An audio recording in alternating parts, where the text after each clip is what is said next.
Don't. You tore my dress. Those were the only words Clara could force past her shaking lips as the sharp rip echoed across the wide, open fields of the Whitmore ranch, the sound cutting deeper than the wind that swept dust across the dying sun. And in that moment, time itself seemed to pause as Ethan Whitmore, the rancher everyone feared and obeyed, froze with his hand still clenched in the torn fabric, his jaw tight with anger he hadn't yet learned to control.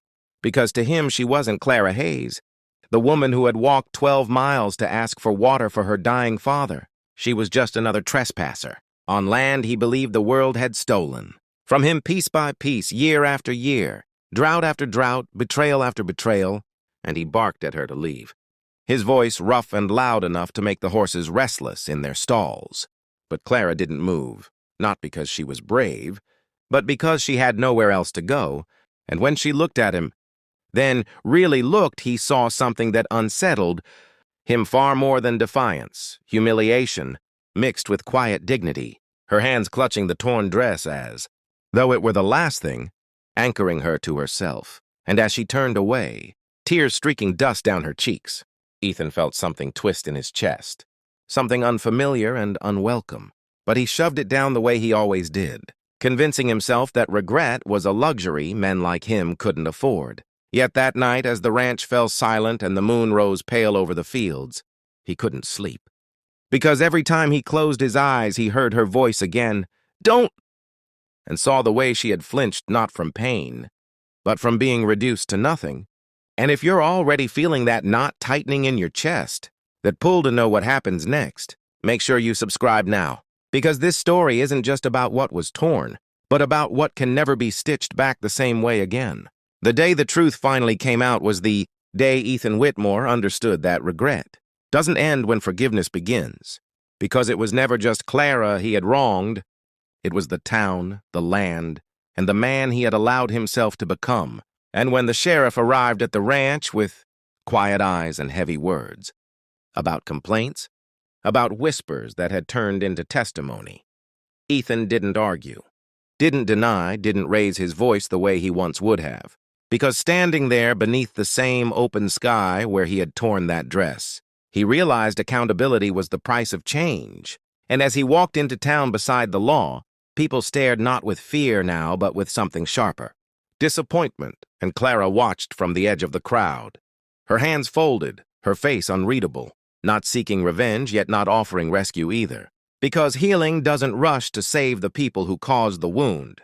And the weeks that followed were the hardest Ethan had ever known. Stripped of authority, forced to work alongside men who once flinched at his shadow, learning humility blister by blister, sunrise by sunrise, while Clara rebuilt her life piece by piece, helping her father regain strength, finding her voice in town meetings, no longer shrinking when men raised their voices, and when Ethan finally stood before her again, not as a rancher, not as a threat, but as a man asking nothing. She didn't forgive him with words. She forgave him by choosing not to carry his guilt anymore, and that was the moment he truly regretted it all, because forgiveness didn't erase what he had done. It only proved what he could have been.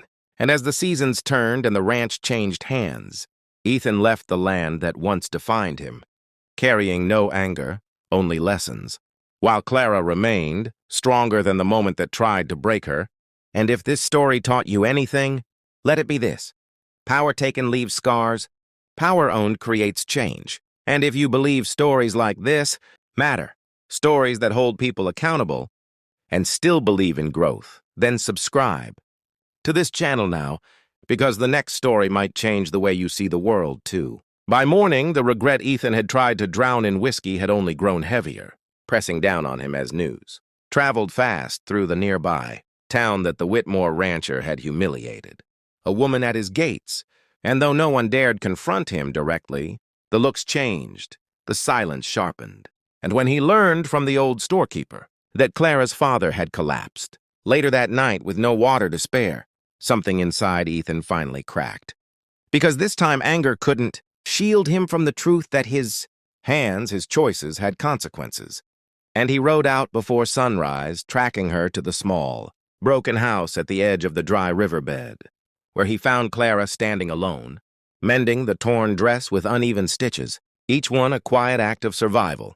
And when he tried to speak, no words came, because apologies sound hollow when they arrive late. Yet he stayed, fixing the broken pump, hauling water, returning again and again, not to be forgiven, but because leaving would have been easier and he was tired of choosing easy. And slowly, painfully, trust began not as warmth but as absence.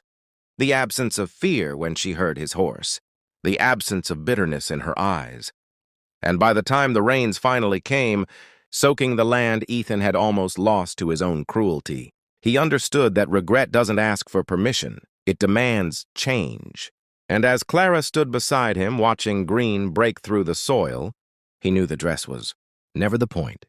It was the moment he forgot her humanity. And if this story moved you, if you believe redemption should be earned and not given, subscribe to the channel now, because the stories we tell here aren't just meant to entertain. They're meant to remind us who we are when no one is watching.